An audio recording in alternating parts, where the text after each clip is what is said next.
Olá a todos, começamos o programa Ponto de Vista. Eu recebo aqui a doutora Silmara Bulhões, a quem eu agradeço ter aceitado o nosso convite. Vamos falar aqui da parte psicológica, da cirurgia bariátrica. E a gente sempre faz, a gente sabe que é uma equipe multidisciplinar. Mas qual o papel do psicólogo nessa cirurgia? Bom, boa tarde, agradeço o convite, boa tarde a todos. O papel da psicologia é de suma importância no processo da bariátrica. Aliás, não só da bariátrica, como um todo é de suma importância porque é aquele trabalho com sentimentos e emoções. E como a bariátrica é uma mudança completamente de vida, então não tem como você fazer uma bariátrica e não trabalhar esse lado das emoções que influencia de forma bem intensa em todo o processo, tanto antes como depois, né? Doutora, essa mudança, ela chega a ser uma ruptura, e nesse sentido, é uma ruptura, mas ela é uma ruptura de vez ou ela é gradual? A pessoa decidiu na segunda-feira, a partir de hoje, cortei tudo e vou me preparar para a bariátrica?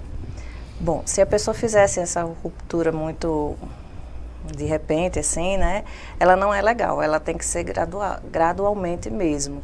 Porque é um trabalho com a parte inconsciente do cérebro, onde você vai estar condicionando esse inconsciente a entender determinadas coisas, a entender, por exemplo, que a pessoa pode viver e viver muito bem, obrigado, com um peso menor, sem precisar morrer de fome, como o inconsciente ele acha que se você não comer naquele momento, você vai morrer de fome. Então, por isso que as pessoas que têm uma compulsão alimentar, elas chegam e querem comer tudo de uma vez só, Sem mastigar. Sem mastigar, muitas vezes.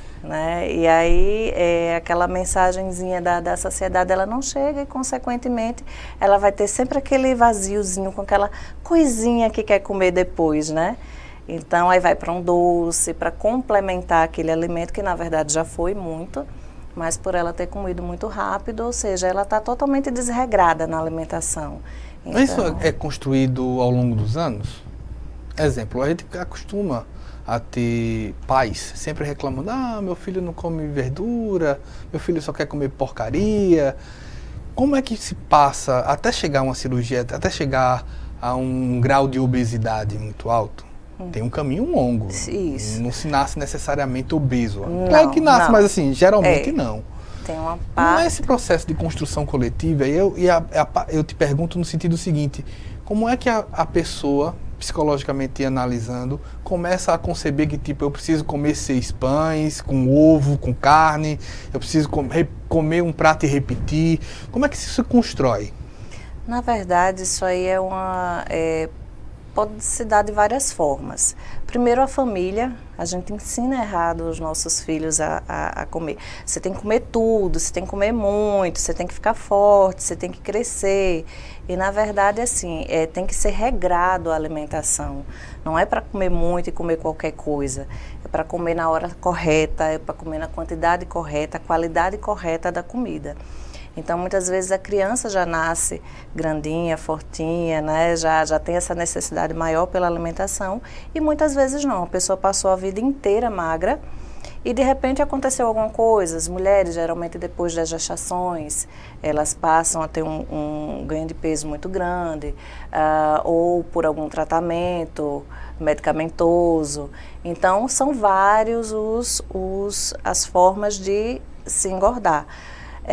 Mas o básico é que a pessoa entra geralmente numa compulsão alimentar, o nosso dia a dia ele é muito desregrado em relação a horários, a gente está aqui, daqui a pouco a gente tem que estar ali, depois a gente tem que ir para outro lugar, e muitas vezes não dá tempo a almoçar, come qualquer coisa, ou não come, quando vem comer, come uma grande quantidade de comida. Então, tudo isso favorece para que a pessoa engorde. E isso vai acontecendo tão lentamente que as pessoas não percebem. Quando vão ver, estão com 100 quilos, 120, 130. E aí, nossa, agora eu preciso de uma bariátrica. Ou então, só se toca porque vem algumas consequências desse peso, como problema até respiratório, de sono, diabetes, pressão alta, enfim. Aí elas começam a perceber que se não fizerem alguma coisa, vão morrer. Eu tenho para mim uma reflexão que eu digo, pô, se a gente pegar a história do ser humano, o ser humano era um caçador. Sim. Ele passava o dia caminhando para caçar. Hoje, eu digo isso porque hoje você sai de casa, você não pega escada, você pega um elevador. Entra num carro, tem ar-condicionado.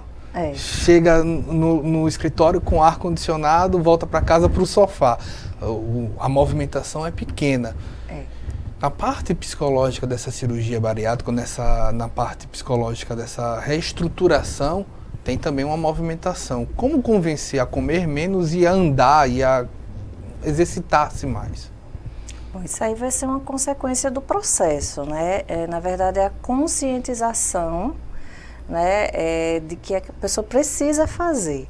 Mas não é só essa consciência, porque consciência muitas vezes a pessoa até tem, né? Sabe, poxa, eu preciso fazer exercício, eu preciso comer menos, eu preciso... não precisa ser uma nutricionista para saber o que pode e o que não pode comer. A própria pessoa pode até prescrever a dieta que ela sabe, o que ela vai colocar ali, o que não vai colocar. Mas o inconsciente, ele impulsiona a pessoa a não fazer, né, aquilo ali. E aí o nosso estilo de vida acaba contribuindo, como você falou. Chega, vai para o sofá, vai para o ar-condicionado, vai no carro, tal. Então você não se exercita mais. Então você tem que ir para uma praia fazer uma caminhada, para uma academia fazer exercício. Então tem que tirar um tempinho para isso. Não é só a bariátrica que vai funcionar, não é só o processo psicológico, nutricional, é o conjunto da obra que vai fazer com que esse paciente ele perca peso e ele consiga se manter magro. Porque o problema não é emagrecer. A própria cirurgia ela vai emagrecer esse paciente. Uma dieta qualquer ela vai emagrecer esse paciente. O problema é manter esse paciente magro. Como é que se chega ao ponto de uma análise, o que é avaliado na parte tipo, está aprovado para uma cirurgia bariátrica? Primeira coisa, não ter nenhum tipo de transtorno psiquiátrico, né? Esse é um dos motivos do qual a gente pode negar um laudo, né? Porque fica bem difícil você, com um transtorno psiquiátrico grave, você fazer uma bariátrica que é uma mudança totalmente de vida, né? Se bem que eu já tive uma experiência de uma paciente que tem esquizofrenia, mas eu precisei tratá-la junto com a psiquiatra durante 6 meses, né? Ela sai do quadro, né? Ela consegue estabilizar e aí ela conseguiu fazer bariátrica. Hoje ela está super bem, magra, já tem 4 anos que ela fez a bariátrica, tá maravilhosa, tá linda, né? Então, mas isso não é regra, isso é uma exceção. Então, se o paciente também ele não se propõe a fazer isso, você não consegue trabalhar dessa forma, né? Todo tipo de transtorno é um impeditivo para a bariátrica? Se o paciente estiver em crise, sim. Quais são os principais tipos de transtornos que podem impedir uma cirurgia bariátrica? Olha, a esquizofrenia, os mais comuns são a esquizofrenia, toque, pânico, a depressão, mas você consegue trabalhar esse paciente antes, né, da cirurgia, estabilizar esse paciente, como essa moça, para fazer, principalmente em questões de depressão mais leve. Agora, se for uma depressão muito severa, precisa sair da toque depressão muito severo, aí você tem que ter todo um cuidado para poder liberar esse paciente para a cirurgia. Por quê? Porque senão, quando chegar lá, ele não vai conseguir fazer tudo aquilo que a gente pede, que a gente tenta fazer com que ele condicione o seu próprio inconsciente para ter essa nova relação com a comida. Ele não vai conseguir fazer isso como uma pessoa que não tem um transtorno. O que é que geralmente acontece com uma pessoa que não está preparada para uma cirurgia e que faz? É aquela que vai entrar em outra compulsão, que aí são os boicotes, que a gente fala dos boicotes, né? Como a bebida, como compras, como até questões religiosas, alienação religiosa. Então, cada pessoa, cada paciente é uma caixinha de surpresas. Então, na verdade, quando ele não consegue, ele pode ir para esse inconsciente, ele começa a boicotar e vai jogar ele numa dessas compulsões aí. Não tendo um transtorno, percebendo que essa pessoa está convicta, quanto tempo leva a análise psicológica para entender que essa pessoa está preparada? Olha, a gente faz um processo em 12 sessões, tá? 6 antes e 6 depois. A gente começa com uma entrevista, com uma uma consulta para que eu possa entender essa dinâmica do paciente e depois a gente faz esse processo, 6 antes e 6 depois. Essas são as básicas, né? Mas aí vai ter pacientes que vai precisar um pouquinho mais de sessões ou no pré ou no pós. E aí a gente, na avaliação, é que a gente vai detectar isso. O que é investigado da dinâmica desse paciente? A forma como ele se comporta diante do mundo, diante das emoções, diante da alimentação, como é esse relacionamento com a comida e com o mundo, né? E aí, diante disso, é que a gente vai ter essa base e trabalhar as técnicas propriamente ditas de bariátrica. O que é pensado depois? O que é analisado na sessão pós o procedimento? O comportamento dele diante do não mastigar, porque como ele vai vir de um processo antes até de estar na alimentação pastosa, na líquida, dieta zero no dia da cirurgia, aí depois ele volta lá com os copinhos, com a quantidade muito pequena de alimentação, e aí esses boicotes eles começam a vir, que é o inconsciente tentando fazer com que ele coma, que ele se alimente e não perca aquele peso que ele está perdendo, né? E aí esses comportamentos eles começam a vir no pós. Então é isso que a gente vai fazer, a gente vai detectar o que é que está acontecendo com aquele paciente, porque varia de paciente para paciente, e trabalhar em cima disso. Muda, exemplo, eu lembro de uma coisa, é claro que a minha relação é bem injusta e bem maluca, mas eu estou tentando exemplificar de uma maneira que explica como funcionam as mudanças de transtorno. Na França, a castração química, muitas vezes se identificou que o estuprador não voltava a estuprar por uma questão de castração, mas começava a roubar. Como é esse cérebro? O que é que funciona nesse cérebro para ele mudar e ele precisar mudar de compulsão, por exemplo? Ele busca, né, compensar pelo prazer, porque o inconsciente ele é por instinto, ele é pelo puro prazer, a nossa parte animal. Então ele não tem consciência de que aquilo é certo ou que aquilo é errado. Por exemplo, o inconsciente em relação à comida, ele acha que comer muito, comer exagerado, comer errado é o melhor, porque ele vai estar adquirindo a gordura, que é a fonte de energia que ele precisa para viver. Isso o inconsciente percebe dessa forma. Quando você tira isso, que é nessa construção do prazer, então ele tem que buscar outro prazer. Por isso que ele vai em busca de outras coisas, que são aqueles boicotes que eu te falei, né? A compra, sexo, drogas, álcool, alienação religiosa. Ele vai buscar um outro tipo de prazer. Por isso que nesse exemplo que você deu, ele deixa de matar, mas ele vai fazer outras coisas, né? Porque ele está buscando o prazer. Falando da questão de corpo e mente, a gente tem determinados biologicamente comprovado que quando chega na fase dos 25, dos 30 anos, os hormônios mudam, tanto no homem como na mulher. Então você tem uma perda da quantidade de hormônios, daí também uma perda calórica, de consumo calórico nisso. O cérebro, o inconsciente percebe essa perda, essa mudança hormonal, ele tem que tentar entrar em sintonia novamente com esse corpo? Ele percebe isso sim, tanto é que os boicotes, aí não falando mais da bariátrica, num processo normal de vida, você vê que as pessoas começam a engordar quando elas vão ficando mais velhas, né? Elas vão adquirindo mais peso, então se ela não se cuida ali, se ela não faz exercício e tal, ela vai, por essa mudança hormonal, ela vai realmente entrar numa compulsão, sim, alimentar. Eu digo isso porque geralmente tem uma brincadeira, né, que você tem na fase de adolescência de um alto hormônio, tipo, esse menino come tanto e não engorda, né? Não engorda, porque geralmente nessa fase eles fazem muito exercício também, né? Eles são muito mais ativos, né? Nesse caso, há também uma reeducação de tipo, mas olha, antigamente eu comia essa quantidade X de comida e não engordava, e como é que eu vou só comer sei lá, uma colher de arroz com uma colher de feijão e isso daí vai me alimentar? Bate essa neura? Bate sim essa neura, e isso aí é uma questão também do metabolismo, né?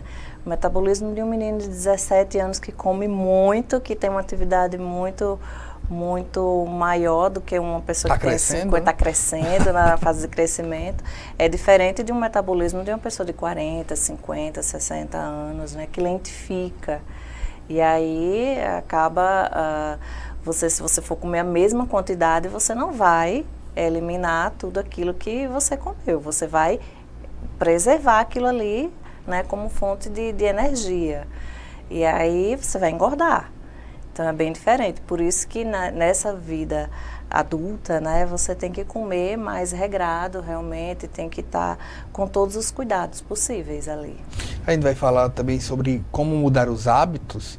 E a gente vai para um primeiro intervalo, a gente volta já. Eu estou com a doutora Silmara Bulhões, ela que é especialista em psicologia da parte da cirurgia bariátrica. A gente volta já com o programa Ponto de Vista.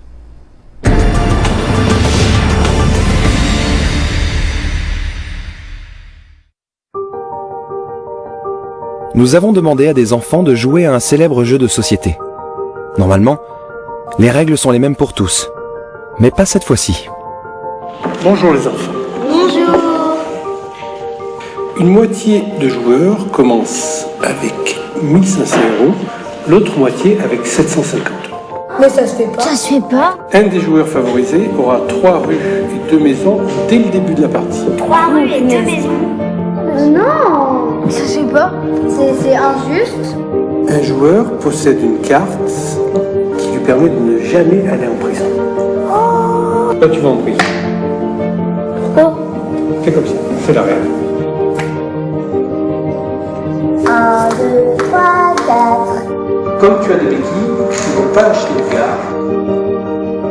Tu passes par la case départ, normalement c'est 200, mais toi, comme tu es une fille, c'est 150. Pourquoi? Et les garçons, ils gagnent combien s'ils passent à la case départ? 200. Pourquoi? Tu vas jouer avec 6 dés là. Mais il y a que des 1. Mais ça se fait pas.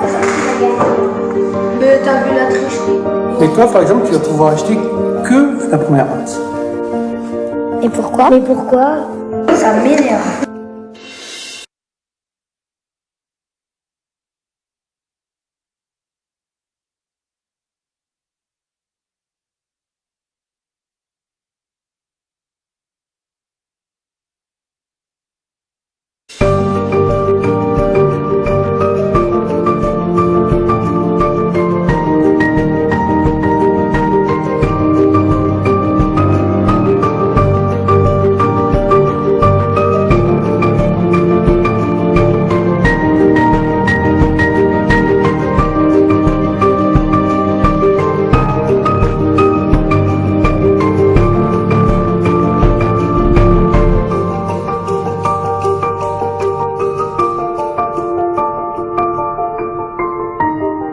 Et les nouvelles règles, je crois qu'elles sont pas très justes en fait. Je crois même qu'elles sont pas justes du tout.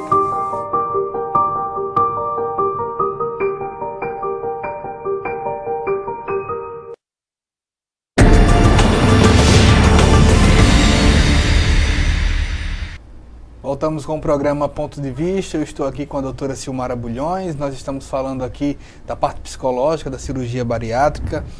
O ser humano hoje, ele liga a televisão e ele é incentivado a dar vazão a seus prazeres. É verdade. Como aprender a lidar com prazer? Essa é a parte bem difícil assim de todo o processo, é você estar na vida social e você ter todo esse incentivo aí pela comida e você conviver com ela sem necessariamente precisar ter que estar comendo o tempo inteiro, né? É como a gente falou no outro bloco, você pega uma lasanha, você não precisa comer ela inteira, você pode comer ela um pedaço e ter o mesmo prazer. Então esse é o nosso grande dilema na bariátrica, é fazer com que esse paciente entenda isso. Não precisa comer toda, eu lembro também da casa da avó, né? Você vai me deixar essa panela sem estar completa? Você vai embora, não vai comer mais um bolo? Tem um histórico também da família brasileira, de precisa comer, bater o prato inteiro e a panela inteira. Isso, e que é pecado se você deixar, né? Comida no prato. Olha, o menino lá da África, ele tá passando fome, você tá deixando comida no prato, isso é pecado, tal. Então a gente tem que aprender a lidar com essa comida, com essa alimentação. Então por que não colocar uma quantidade menor no prato? Mas fazer uma cirurgia e uma reeducação alimentar é perder alguma parte da vida social? Não, ao contrário. Você tem que estar em todos os eventos sociais que assim você for convidado, não é? Sim. Para poder, você não precisa deixar a sua vida. A nossa vida já é estressante demais, a gente tem muito compromisso, a gente tem muita coisa. Então, será que você não tem direito de ir para uma festa, para um evento, para rir, para brincar, conhecer pessoas, rever pessoas, só por conta da comida? Mas não seria um estressor uma pessoa passar o tempo todo, quer carne, quer cerveja, quer isso? Assim, se a pessoa se deixar, acaba sendo sim um fator de estresse. Mas com o trabalho psicológico passa a não ser. Porque as pessoas vão saber, né, acaba se acostumando, assim, que aquela pessoa está comendo diferente nesse momento, porque fez uma cirurgia. Ela leva a lancheirinha nos primeiros momentos, porque a alimentação dela é totalmente diferente. E quando passar a comer aquilo que estiver sendo oferecido na festa, vai comer de um outro formato, não precisa comer tudo, não precisa... Então, a convivência vai fazer com que também as pessoas comecem a ter essa consciência de que a alimentação daquela pessoa é diferente a partir desse momento. Até mesmo, exemplo, churrascaria, rodízios, self-service aberto, tudo isso tem que ir? Tem que ir. Você não pode deixar de viver porque você fez uma cirurgia bariátrica. Ao contrário, você vai viver melhor porque você fez a cirurgia bariátrica. A gente tem alguns casos da cirurgia bariátrica em que a pessoa, vamos dizer, tenha 160, 180 quilos e ela perde em uma velocidade até surpreendente 60, 80, às vezes metade do peso dela nesse processo. E isso daí geralmente está aliado a uma questão de fazer o exercício e a alimentação. Sim. Quando se chega a um certo ponto, começa uma pressão social por estar magro demais. Isso também tem que ser trabalhado? Também tem que ser trabalhado. Eu gosto que até a família esteja inserida nesse processo. Porque muitas vezes a própria família boicota sem saber que está boicotando, né?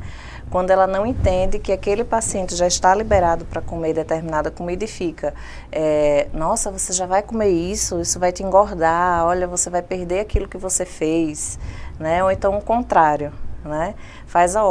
Você não vai comer nada, então vou guardar isso aqui, está parecendo doente, vou guardar isso aqui, olha, come isso aqui. Aí começa a oferecer comidas que, na verdade, o paciente não pode, ou pode numa quantidade menor e que a pessoa, o outro lá, quer que você coma muito, né? Porque comer muito é um sinônimo de felicidade, que na verdade não é. Mas como lidar com o problema da imagem, o problema do espelho? Você tinha uma imagem, você se via todos os dias com a gente está falando de um personagem, 160 quilos, e de repente você se vê com 90, eu acredito que seja de extremo prazer o esforço chegar a um peso como esse. E você começar a se ver, tipo, cada vez corre algum risco de uma anorexia? Corre, existem casos sim que sai da obesidade para a anorexia, mas isso aí é um caso mais raro, né? Um caso que realmente a pessoa não tratar, não ter esse acompanhamento multidisciplinar, né? Como é que se passa, como é que se trabalha essa imagem? É também se incentivando o espelho? É também isso, a gente tem algumas técnicas com fotos, com o espelho, em que a gente trabalha essa imagem corporal, porque nos primeiros momentos a pessoa não consegue se ver magra. Ela sabe que está emagrecendo, porque ela sobe na balança e ela vê que está com peso menor. A roupa que já está folgada, que já está caindo, então ela sabe que está emagrecendo, mas ela olha para o espelho e ela não se vê magra. Então a gente também tem que fazer todo um trabalho para essa imagem corporal. Eu fico imaginando uma pessoa que ela tenha 180 quilos, ela vai estabelecer alguma meta, como tipo perder 40 quilos em 2 meses, em 3 meses. Vai chegar um momento que ela vai chegar ao peso ideal. Sim. E aí o que é que não cria um vazio de tipo, pô, eu cheguei, e agora o que é que eu faço? Tomo o caminho de volta para fazer de novo? Não. Isso, se bem trabalhado, esse vazio não vai existir, né? Justamente esse vazio é quando o paciente ele vai entrar na compulsão. Então, se ele for trabalhado durante esse processo do pós, quando a coisa realmente está acontecendo, então esse vazio não vai existir, ele não vai precisar de ter uma outra coisa, uma outra fonte de prazer, tá? Então, o básico do processo de bariátrica é justamente trabalhar isso aí. Quem deve ser a inspiração? A gente tem sempre aquela história do lutador de boxe, que quando se prepara para uma luta, pega a foto do adversário, prega na parede e mira para ter raiva, né? Para ter ódio daquela pessoa.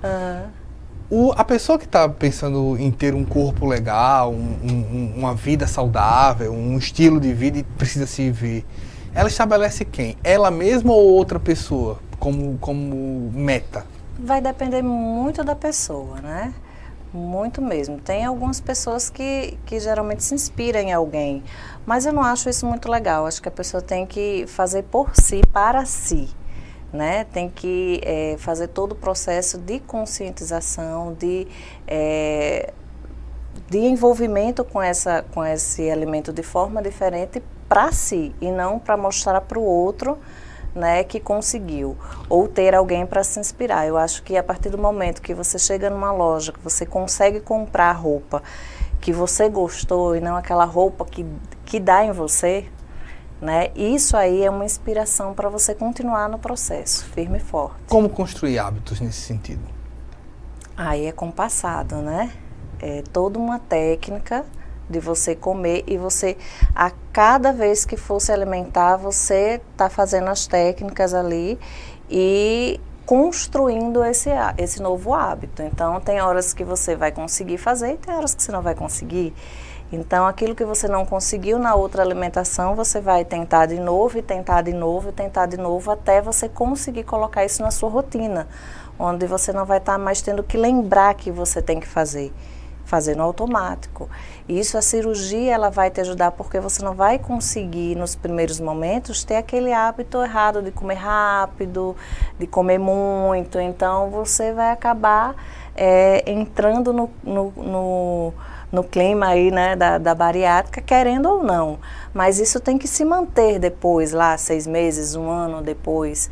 Você não pode voltar a comer como era antes. Então, você tem que dar essa estabilizada aí nesse pós, para você viver o resto da vida com aquele peso que você estabeleceu com a meta da cirurgia. Esse é o ideal. Existe algum tipo de estratégia, fora a terapia necessária, de estabelecer esse equilíbrio? Por exemplo, existem atividades físicas indicadas, yoga, alguma coisa nesse sentido? Sim, a nutricionista, ela vai fazer esse acompanhamento também, né? E ela vai chegar num momento que ela vai ter que dar uma segurada ali na dieta para que esse paciente não emagreça, além do que foi estabelecido, e nem volte a engordar. Lógico que um pequeno reganho, isso é natural, porque ele vai naquela descida muito rápida, né, de perca de peso, tem um reganhozinho, depois ele estabiliza. Então, isso aí a nutricionista, ela vai ter todo o cuidado nesse acompanhamento. Mas, lógico que uma atividade física adequada, uma boa qualidade de vida, menos estresse. Como lidar com esse estresse? Como lidar com o estresse em relação... Com a ansiedade, com o estresse nesse processo? Pois é. Em alguns casos, você tem também, pode haver uma perda, um problema no trabalho, um problema no casamento. Isso daí afeta de alguma maneira?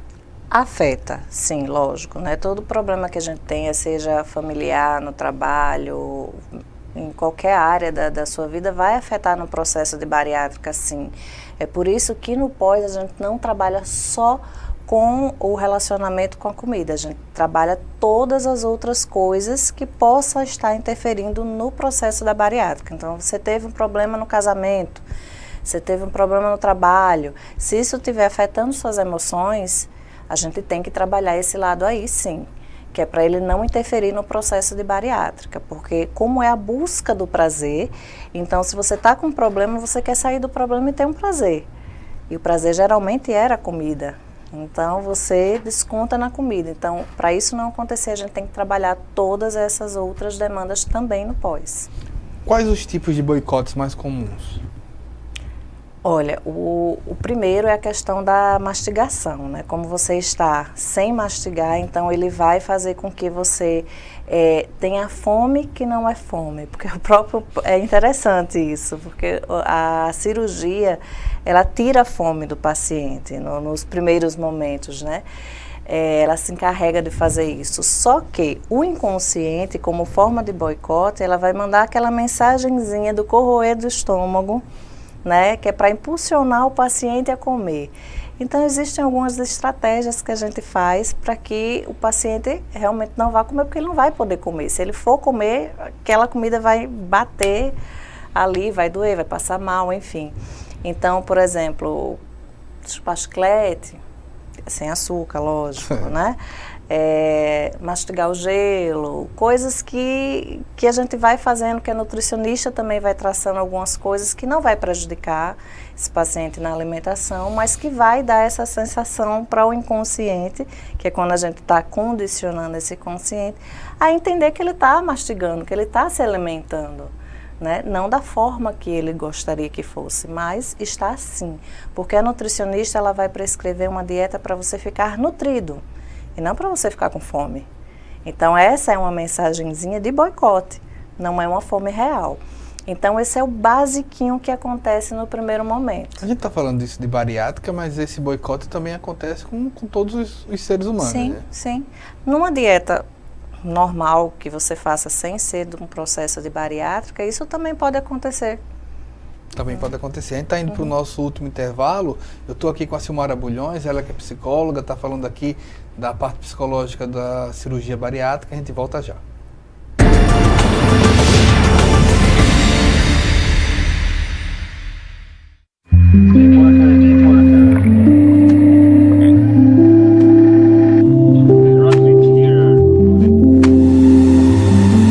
Caraca, é muito peixe. 2, 3, 4, 5, 6, 7, 8, 9.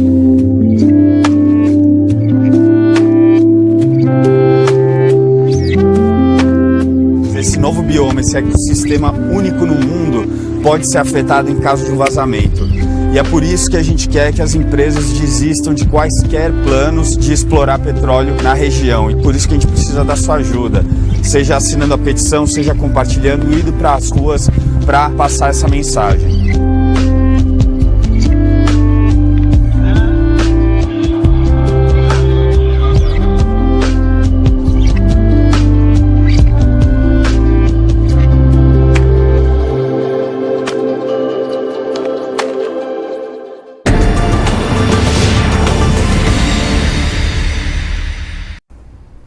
Voltamos com o programa Ponto de Vista. Eu estou aqui com a doutora Silmara Bulhões. A gente está falando da cirurgia, mas a mente humana é sempre o pessoal diz, é um labirinto, você não sabe muito o que acontece, né? Na parte do alcoolismo, na parte dos transtornos, chegou algum caso a surpreender você no ponto de avaliação, de como se dá depois? Sim, teve um caso bem surpreendente onde a gente colocava todas as nossas fichas de que ele ia para essa questão da compulsão, né, do álcool, e na verdade ele desenvolveu um toque. Né? Então foi bem interessante, como aquela outra questão também da esquizofrenia, né, que todo um trabalho que a gente fez, onde foi uma surpresa muito grande tê-la com esquizofrenia, feito a cirurgia bariátrica, e hoje ela está super bem, magra, também com essa questão da esquizofrenia em controle. Então, tanto o álcool como um transtorno psiquiátrico qualquer, ele pode sim ser controlado aí em conjunto com um processo, se for muito bem trabalhado e com a ajuda do psiquiatra também, muitas vezes. Quem trabalha a parte psicológica de uma cirurgia bariátrica, necessariamente, a pergunta, também está apta a trabalhar a questão da bulimia e da anorexia? Sim, com certeza, com certeza. Como é que, existe algum tipo, chega a estar numa mesma linha essa análise? Não? Sim, porque apenas são coisas contrárias, né? A obesidade você vai comer muito, a anorexia você vai comer pouco, ou quase nada, né? Então, e o trabalho é sempre com as emoções? O trabalho sempre com as emoções. A base aí são as emoções. Mas o básico também é o relacionamento com a comida. Apenas que você vai estar fazendo com que ele coma de uma forma adequada para menos e o outro para mais, né? Mas a linha de raciocínio é o mesmo. Tem algo quebrado nessa parte a se consertar, que a pessoa se conserta nesse processo? Exemplo, uma anorexia, algum tipo de trauma, algum tipo de gatilho que provoque, uma bulimia, um tipo de gatilho, algum sofrimento numa trajetória que provoca isso? Sempre há esse gatilho, sempre. Se você desenvolveu isso, é porque você já tinha primeiro uma predisposição para, né? E aí esse gatilho só fez acionar aí para que você realmente fosse para essa bulimia, para essa anorexia, né? Uma terapia dessa é uma busca por identificar esse gatilho? Geralmente, quando se vai para a terapia, já teve o gatilho e a pessoa já está no processo, né? Mas dá para saber de cara o que foi que provocou?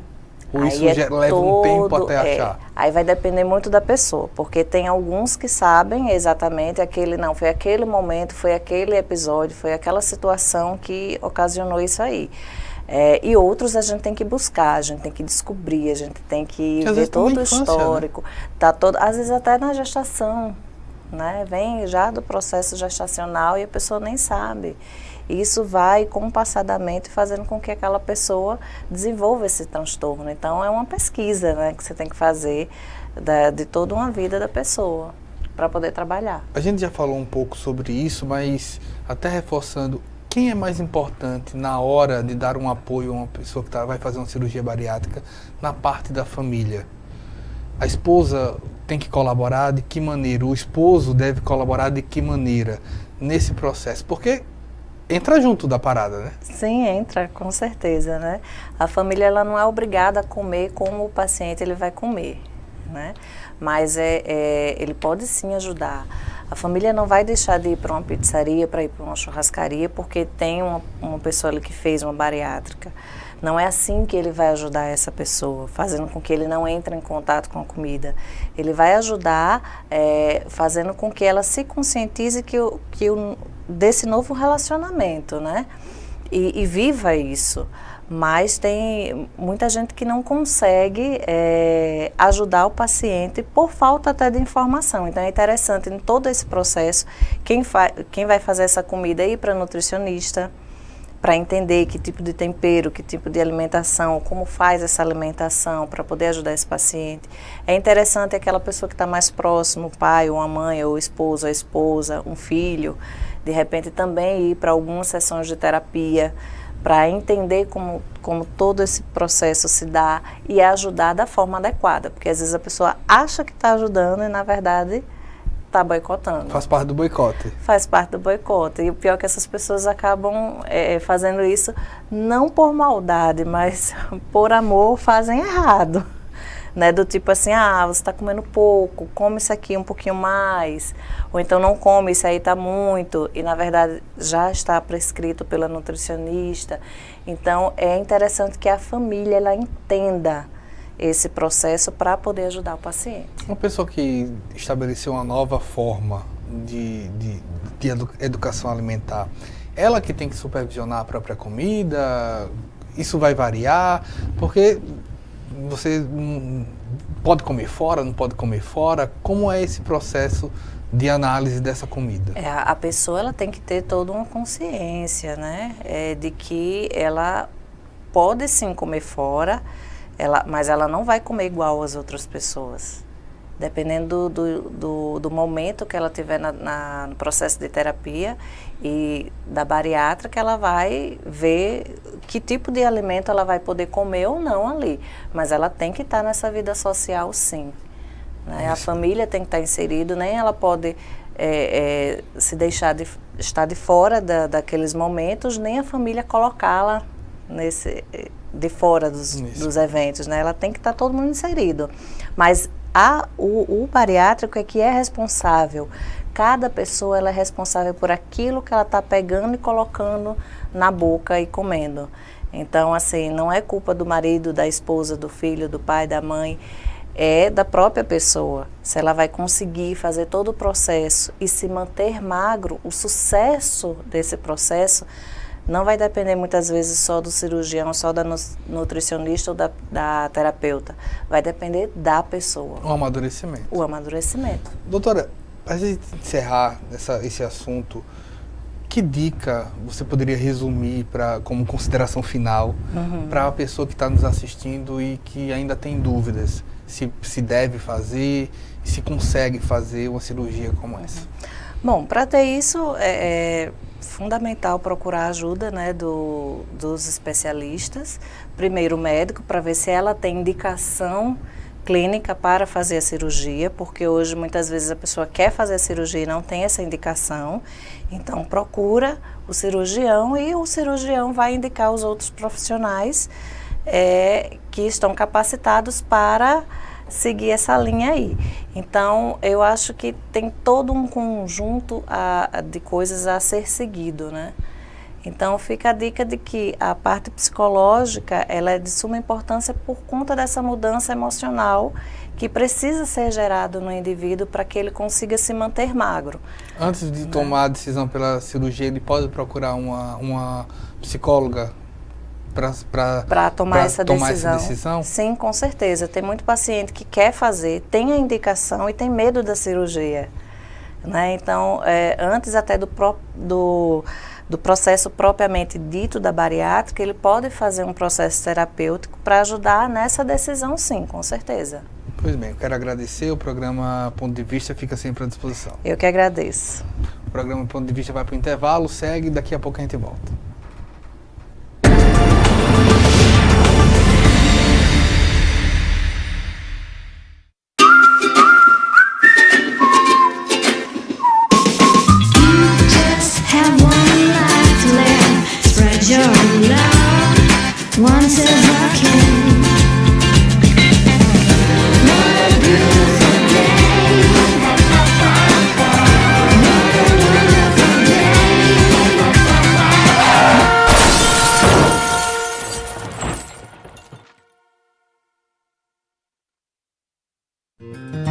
A epidemia da AIDS completa 30 anos no Brasil. Ainda persistem óbitos e novas infecções. Um dos maiores desafios é o diagnóstico tardio, pois as pessoas chegam muito doentes ao serviço de saúde, tendo poucas chances de êxito no tratamento, mesmo que o SUS garanta medicação. Queremos, como igreja, informar a população sobre a importância do diagnóstico precoce para HIV. Isso significa orientar as pessoas a procurar o serviço de saúde para fazer o teste de HIV, mesmo sem ter sintomas de doença. Preparamos uma campanha com folhetos, cartazes e materiais para rádio e televisão. Divulgue a campanha na sua paróquia. Meu irmão e minha irmã, cuide bem de você e de todos os que você ama. Faça o teste HIV. A igreja está envolvida na superação da AIDS desde o início e de muitas maneiras. Casas de apoio e centros de convivência estão sob o seu cuidado. Agora somos chamados a contribuir, informando a população sobre a necessidade do diagnóstico precoce para o HIV. Precisamos orientar as pessoas a procurar o serviço de saúde e fazer o teste de HIV mesmo sem ter sintomas de doença. Com a ajuda da Pastoral da AIDS, apoio do Ministério da Saúde e Unesco, preparamos uma campanha nacional com o tema Cuide bem de você e de todos os que você ama. Faça o teste HIV. Haverá materiais disponíveis para a televisão e rádio. Basta solicitar gratuitamente a Conferência Nacional dos Bispos do Brasil, CNBB. Folhetos e cartazes impressos para distribuição nas paróquias estão disponíveis em todas as dioceses. Para cumprir o mandato de Jesus, que nos pede para cuidar da vida, convida todos, bispos, padres, agentes de pastoral e leigos engajados, a se envolverem nesta campanha. Meu irmão e minha irmã, cuide bem de você e de todos os que você ama. Faça o teste HIV.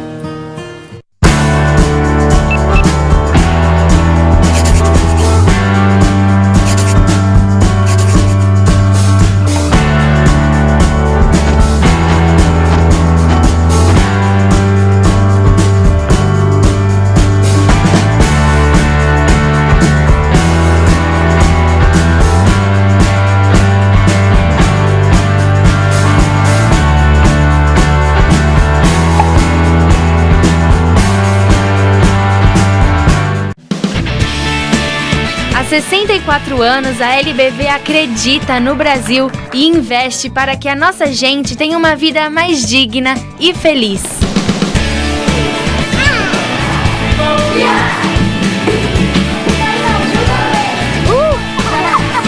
Seja um elo nessa corrente de amor, ajudando a transformar o nosso futuro. Ajude a mudar. Acesse lbv.org e colabore.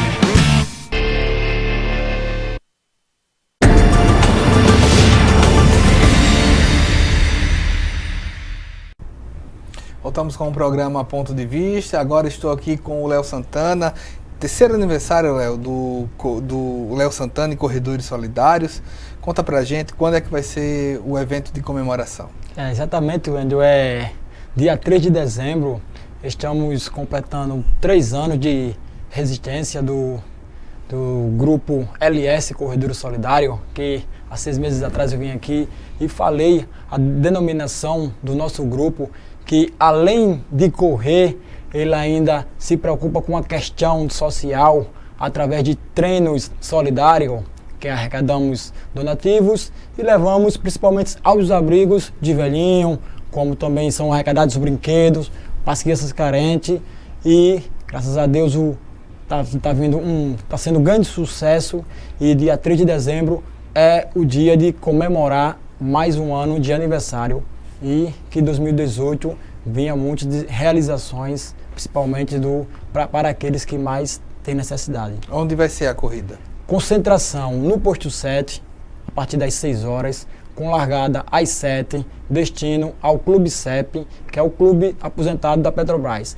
Dá mínimo de 6,3 km por aí, que a gente vai estar fazendo. Isso daí é em direção ao Litoral Norte? Direção Litoral Norte, com aquela linda paisagem que a gente vê que tem do Litoral Norte. Como é que faz para se inscrever?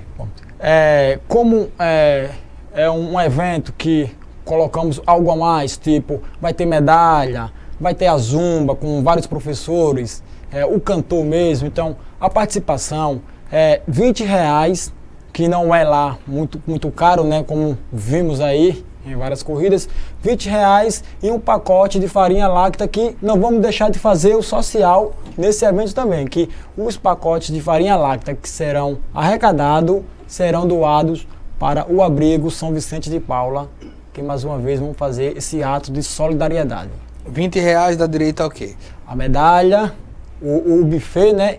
O buffet tem direito também a música ao vivo que vai ter lá. Tem direito à camisa? A camisa não tem, porque o custo se torna mais caro, né? Mas aí tem vários atletas de outros grupos, denominados de outros grupos, que cada um vai vestir a sua camisa do seu determinado grupo. E os que não têm grupo ainda, está convidado a fazer parte do grupo LS Corredores Solidários, que nos encontramos às terças-feiras à noite aqui no Posto 7, com largada às 19 horas e aos domingos de manhã também.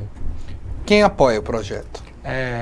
Quem apoia o projeto hoje, temos um nome forte, né? Hoje temos um nome forte que eu falo assim, que nos apoia até esses anos todos, que é a Água Mineral Solara, entendeu? Mas está aparecendo outros nomes, como Ferreira Hora, que viu a causa, que está vendo que há uma necessidade maior também nesse evento, que esse evento aí é um evento de grande nível, como vários lugares do nosso país está conhecendo e está vestindo uma camisa, Wendel, que acredito que você veja lá no Facebook do LS Cordeiro Solidário, que tem pessoas que correm em Brasília com a camisa da gente, e é muito gratificante e ver que o projeto é um projeto sério, um projeto que tem só a crescer. Como foi que surgiu o projeto? Surgiu, eu jogava bola, eu era jogador de futebol, parei de jogar bola, passei a correr através de um incentivo de um amigo. Então, como eu tenho muito visto essa parte do social, que é muito carente, que dá sim para agregar o esporte com o social, em termos de solidariedade, então criei um grupo de corrida que deu o nome de LS e Corredores Solidários, para fazer já esse ato tão esquecido tão esquecido, que é um ato de solidariedade que nós não vimos. Então, é nessa visão que foi criado o nosso grupo de corrida, e pensando no social, porque é muito pouco e veio o social hoje, então muita gente deixa de fazer e o grupo está determinado em fazer sempre esse ato enquanto eu estiver à frente. São quantos corredores? São na base de uns 50 corredores, só no grupo LS Corredor Solidário, com outros atletas de outros grupos, né? Que acredito que o nosso evento de aniversário vai ultrapassar até as 100 pessoas. Já definiu quais são as instituições que podem se beneficiar? Nessa agora será a instituição São Vicente de Paula. Cada mês é uma instituição, a gente sai rodando. Um mês é São Vicente de Paula, o outro mês vai ser o Luiz de Marilac, e assim a gente vem fazendo essas ações. Isso nos últimos 3 anos tem sempre feito isso mês a mês? Mês a mês a gente vem fazendo isso, com muito esforço, que não é fácil, né? Mas estamos fazendo. Qual foi a primeira instituição agraciada nessa? A primeira instituição agraciada foi quando surgiu os Corredores Solidários, que foi arrecadado bastante brinquedo e levamos ali pro Vegel, que é ali por trás ali da igreja Padre Cícero, né? Uma colega precisou desse ato e ela sempre faz esse ano, que é o final de ano, inclusive ela está até precisando dos brinquedos para que ela venha a realizar, que todo ano faz, que é as entregas dos brinquedos na comunidade dela, que é no Vegel, que é na parte mais humilde, mais carente, que mais precisa. Qual foi a sensação quando você entregou pela primeira vez? É muito gratificante você poder dar hoje o que você não tinha no passado. Eu nunca ganhei do meu pai um brinquedo, nunca tive essa oportunidade de ganhar um brinquedo, de ganhar algo, porque, como falei minha história aqui, Wendy, saímos de Palmeiras dos Índios, todo mundo pequeno, naquela época que tudo era difícil, o desemprego era grande, e o meu pai, valente, 8 filhos, servente de prendeiro, o alimento não faltava não. Poderia faltar um brinquedo, mas o alimento sempre a gente tenha, então foi através dessas coisas que eu sempre venho trazendo um pensamento que, independente de qualquer coisa, a gente tem que ajudar o próximo. Então isso aí para mim é muito importante. Em cada instituições que passamos, uma coisa diferente. Estou ali guardado ali com uma das instituições que eu passei, que foi uma instituição de criança, onde uma criança desenhou um desenho e tem lá um bonequinho com a camisa vermelha, representando o grupo da gente. Gratificante é isso. O retorno que nós queremos não é dinheiro, não é nada. É só a felicidade do próximo. Você também ajudou, você falou da Luísa de Marilac, que também teve abrigo de idosos. Como foi a sensação, você falou de criança, mas a sensação de ajudar idosos? Também, né, é mais um outro ato muito importante, porque a sensação é de que você está dando hoje, Wendy, pensando no amanhã.